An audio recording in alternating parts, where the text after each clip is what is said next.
So hello students, I welcome you all on this YouTube channel. So now I will discuss the operating principle of DC generator, right? The operating principle of DC generator.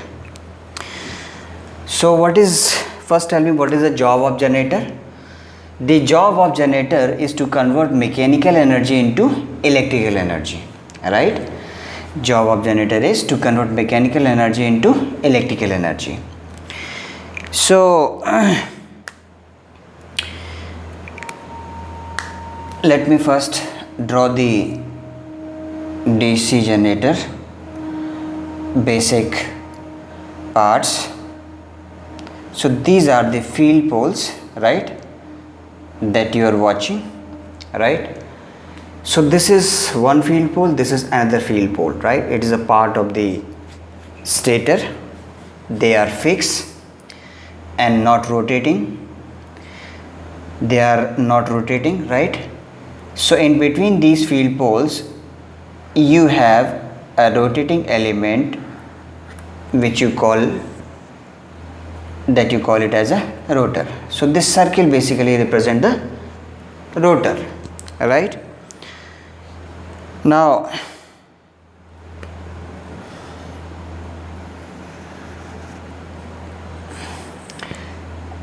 this is the representation of brush, right? This is one brush, this is another brush, right? All right. So suppose this is a north pole and this is a south pole, right? Field lines will always come out of the north and they will enter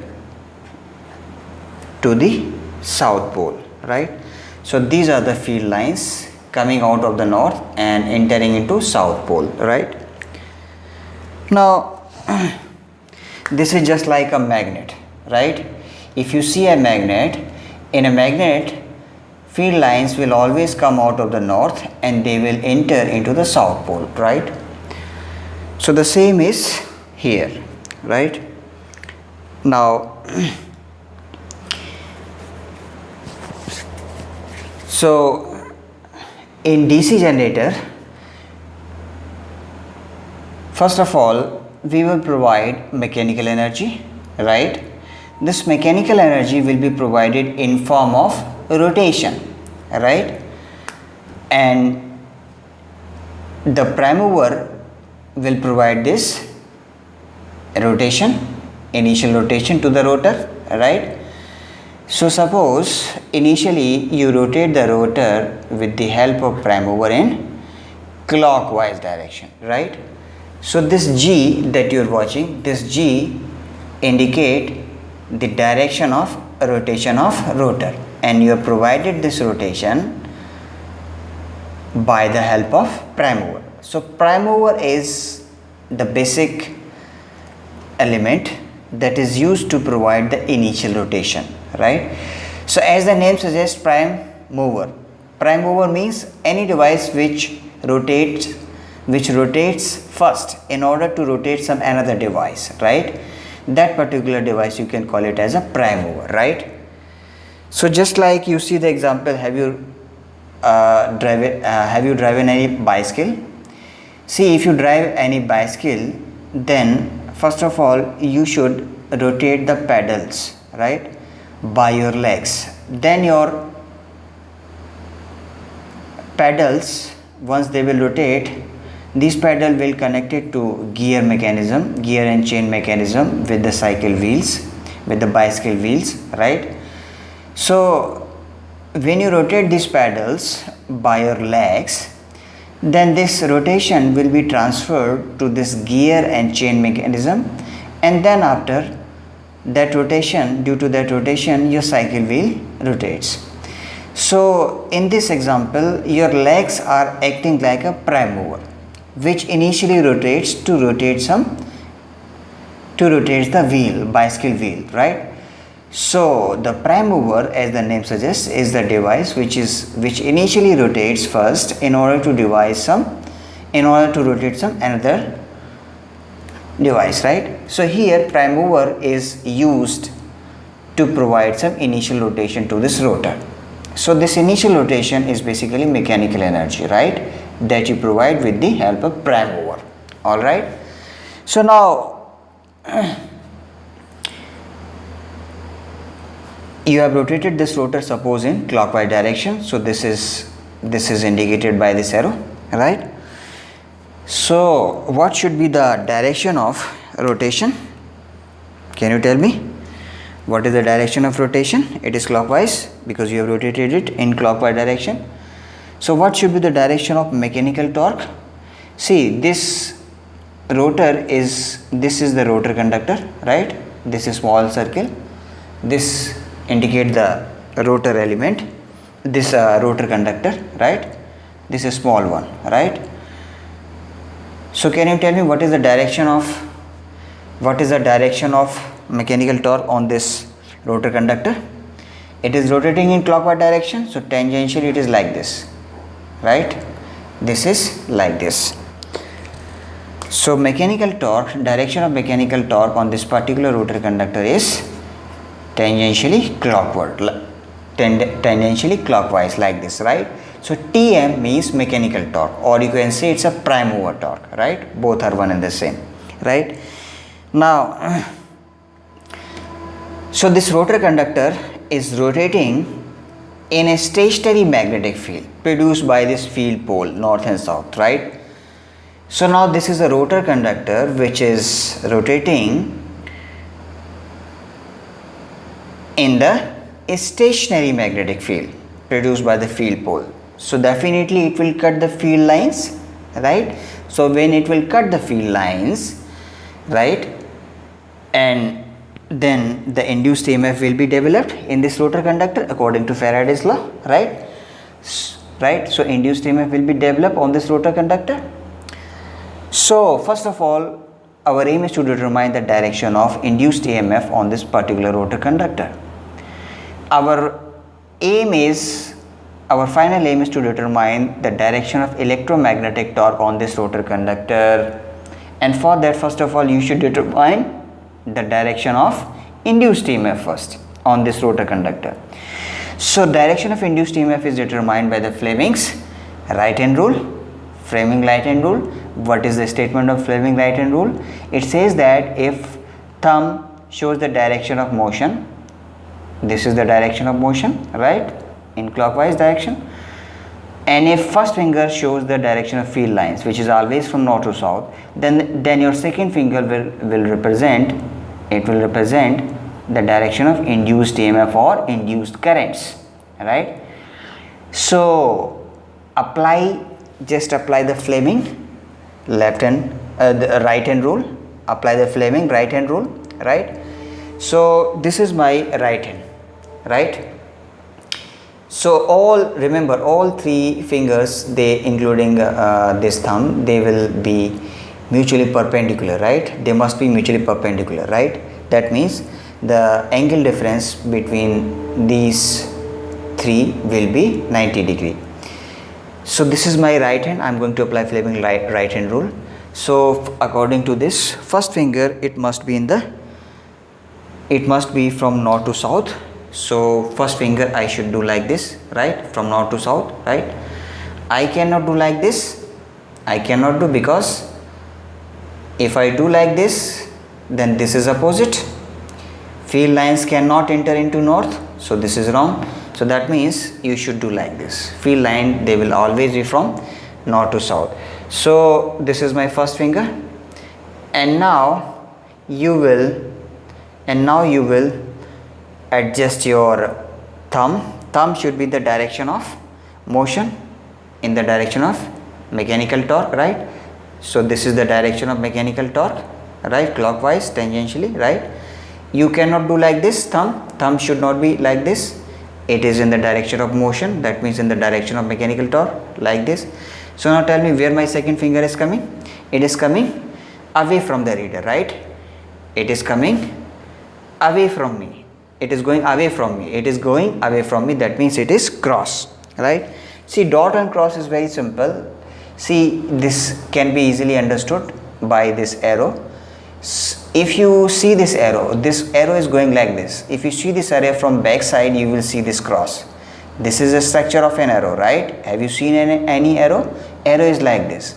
So this is the tail and this is the head of the arrow. So if you see this arrow from the back side, you will see this cross, and if you see this arrow from the front side, you will see this dot. So back side means it is going away from you, right? And front side means it is coming towards you, that means dot. So here, this, if I adjust first finger from north to south and thumb is the direction of magnetic, the thumb in the direction of mechanical torque, then second finger is going away from the reader, that means it is definitely cross, right? So this is a cross, right? This is a cross, this is a cross. So now tell me, you have determined the direction of induced EMF on this rotor conductor. Now your next job is to determine the direction of electromagnetic torque. Direction of electromagnetic torque is determined by the Fleming left hand rule, which says that a first finger shows the direction of field line, second finger shows the direction of induced EMF, then your thumb will represent the electromagnetic torque, right? So apply Fleming left hand rule. So if you apply Fleming left hand rule, first finger north to south, second finger in the direction of induced EMF, then where my thumb is coming? It is coming clockwise or anti-clockwise? It is coming definitely, see this, it is coming anti-clockwise. That means in a direction opposite to mechanical torque. Is it not? It is coming in a direction opposing to mechanical torque. First finger north to south, second finger away from the reader, that means cross, that means thumb is coming in the anti-clockwise direction, like this, tangentially like this. See my thumb, it is coming tangentially anti-clockwise, which is opposite to this mechanical torque, right? So that means your mechanical torque is, electromagnetic torque is opposite, right? Direction of electromagnetic torque is coming opposite to this mechanical torque, right? This thumb is representing, this is my left hand, so the left hand thumb is coming opposite to this mechanical torque. So electromagnetic torque is anti-clockwise. That means, what is the point to be noted? What is the conclusion? Electromagnetic torque always opposes mechanical torque. Electromagnetic torque, it always opposes mechanical torque. In case of generator, and let me tell you my dear students, this is the basic principle of energy conversion from mechanical to electrical in case of DC generator, right? See how? For instance, take example, in DC generator, if the load increases, right? If the load increases, load means electrical load is electrical on generator.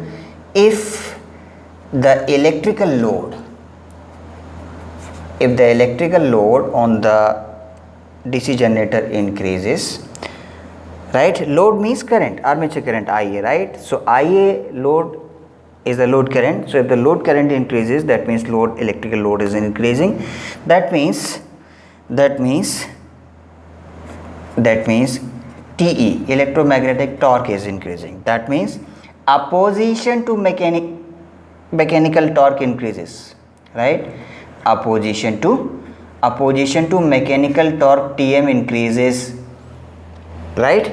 If the opposition to mechanical torque increases, it means the rotor will face retardation, rotor will retard, that means its speed will reduce, omega will reduce. That means, what is the indication now? That means from mechanical side, you must increase the mechanical input, right? You must increase mechanical input until this becomes exactly equal to electromagnetic torque, right? In order to meet the increased electrical load demand, in order to meet increased electrical load demand, right? So at the end of the day, this relation must hold. That means TE must be equal to TM, TE must be equal to TM, right? So if the electrical load is increasing, electromagnetic torque is increasing. That means opposition to mechanical torque, TM increases. That means rotor will retard, omega will reduce. Omega is angular speed, right? It will reduce. So that means, what is the indication? You must increase mechanical input, increase mechanical energy PM, right? That means mechanical torque you must increase from input side by prime mover until this TE becomes exactly equal to mechanical torque TM. So this is TE is equal to TM is to be satisfied at a steady state operating condition, right? So this you can write at, this must be satisfied at a steady state. That means at a steady state, final state, at final state, right, operating condition. All right. So what is the conclusion? In generator, TE opposes TM, right? So this is the basic principle for energy conversion in generator, in DC generator, right? So in DC generator, for energy conversion from mechanical to electromagnetic torque TE, it must oppose the mechanical torque. It must oppose the mechanical torque. Then your mechanical energy gets converted into electrical energy. Then only energy conversion is possible, right? How?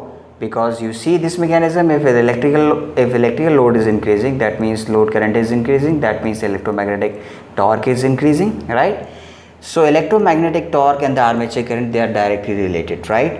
So if the electrical load is increasing, that means armature current IA is increasing, that means electromagnetic torque is increasing, that means opposition to this mechanical torque is increasing, that means rotor will slow down.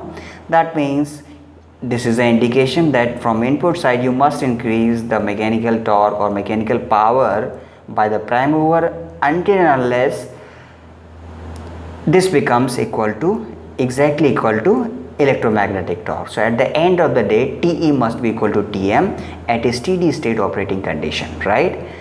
So this you need to satisfy in order to meet the increased load demand, right? So that's how your energy from mechanical to electrical gets converted in case of DC generator. All right, you understand now? Now suppose if the electrical load is decreasing, then the exactly reverse phenomena will happen. If the electrical load is decreasing, that means electromagnetic torque is reduced, opposition to mechanical torque is reduced, that means rotor will now accelerate, omega will increase. That means this is the indication that from input side you must reduce the mechanical input or the mechanical torque until this becomes exactly equal to electromagnetic torque, right? So in order to meet this increased load demand, so again at the end of the day, TE must be equal to TM at the steady state operating condition. So that's how your energy gets converted from mechanical to electrical in case of DC generator, right? So this is the operating principle of DC generator, right? So you must remember, you must understand that TE must oppose TM, electromagnetic torque must oppose the mechanical torque in generator for energy conversion from mechanical to electrical in generator, right? So this is the operating principle of DC generator, right? So thank you very much. Thanks for watching. If you like, you can subscribe the channel. Thank you very much. Thanks for watching.